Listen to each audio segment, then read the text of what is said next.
Eu leio a Constituição Brasileira, a Constituição Federal de 1988.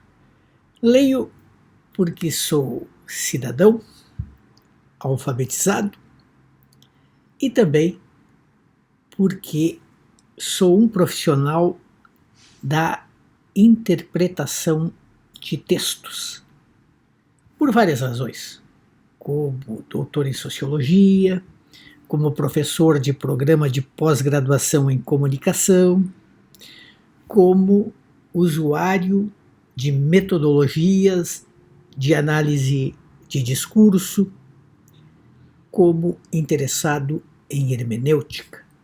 E leio, por exemplo, nos últimos dias, o artigo 57, no seu parágrafo 4º, que diz assim: cada uma das casas reunir-se-á em sessões preparatórias a partir de 1º de fevereiro, no primeiro ano da legislatura, para a posse de seus membros e eleição das respectivas mesas, para mandato de 2 anos, vedada a recondução para o mesmo cargo na eleição imediatamente subsequente.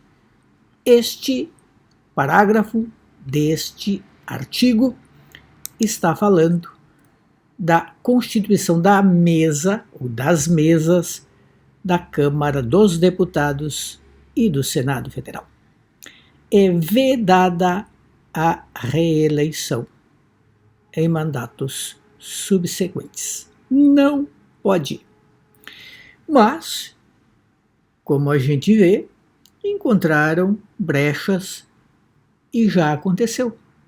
E agora o STF está julgando esse elemento e tem ministro dizendo que pode, que o Senado e a Câmara podem deliberar sobre a matéria e alterar essa regra, o que pode permitir a reeleição de Davi Alcolumbre no Senado, de Rodrigo Maia na Câmara dos Deputados e talvez até para mais de uma vez, porque o ministro Gilmar Mendes entende que esse mecanismo de reeleição só deve ser aplicado a partir da próxima vez, para resumir. Ora, o STF gosta de legislar, ele vai além das suas atribuições, toma o lugar do parlamento, não é de hoje. E, no caso, contraria a literalidade dos textos, ou do texto em questão. Os hermeneutas jurídicos gostam de dizer que não é possível analisar um artigo separadamente, que é preciso vê-lo no seu contexto, no seu conjunto, e às vezes conseguem suplantar, enterrar a clareza de um artigo com obscuros cruzamentos com outros artigos. Neste caso não tem muito o que fazer. É claríssimo. Sim, a Câmara e o Senado podem deliberar sobre a matéria. Tem um caminho constitucional, a emenda constitucional. Aliás, existe uma já apresentada. Qual é o problema da emenda constitucional? Bem, ela exige 308 votos na Câmara dos Deputados, 49 no Senado. É bem mais difícil aprovar. Claro que o caminho mais curto é o atalho. Um atalho autorizado pelo STF a troco de quê? Certamente da boa consequência. A boa consequência é o que popularmente se chama de conveniência. Os consequencialistas, o termo é pomposo, mas a realidade é vulgar.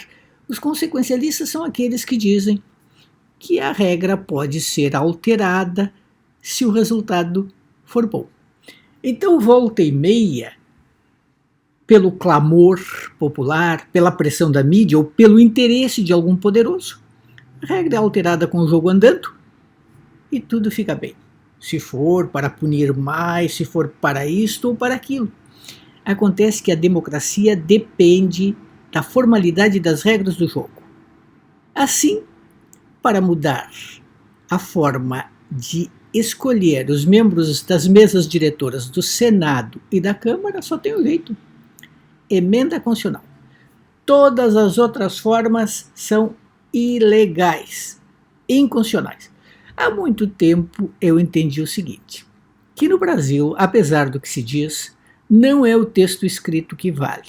Constitucional é aquilo que o STF diz que é, porque se sente autorizado para decidir o que é constitucional ou não. Às vezes, até as decisões do STF coincidem com o que está escrito na Constituição, outras não. Em outras vezes, essas decisões alteram, invertem o que está escrito na Constituição. E essa não é a atribuição do STF. Essa é uma atribuição do parlamento. Por aqui, legal é o que o juiz diz que é, para resumir. Não aquilo que está escrito na lei por decisão do legislador. Quando a gente fala isso, tem juiz que responde assim, candidamente: bom, então bota um robô no lugar, se não pode interpretar. Em muitos casos não pode interpretar e talvez um robô fizesse melhor. Quando o texto é literal, como este, não cabe interpretar. As interpretações podem ser feitas quando há lacuna, quando há obscuridade, quando não se consegue perceber claramente o que o texto quer dizer por incompetência de quem o escreveu ou até, quem sabe, por malandragem. Deixar obscuro para interpretações posteriores, ou até em casos em que falta regulamentação. Mas este parágrafo deste artigo não permite interpretação. Não permite. Essa é uma questão que vem para a área daqueles que trabalham com interpretação de texto. Ao contrário do que diz a Vulgata, é possível escrever textos que não demandam interpretações. Nem tudo é interpretação. O interpretacionismo é uma tese que se adotou por conveniência e que permite a quem interpreta invalidar aquilo que foi escrito e legislado. É assim. Me estendi porque fico chocado. O STF está patrocinando uma alteração inconstitucional.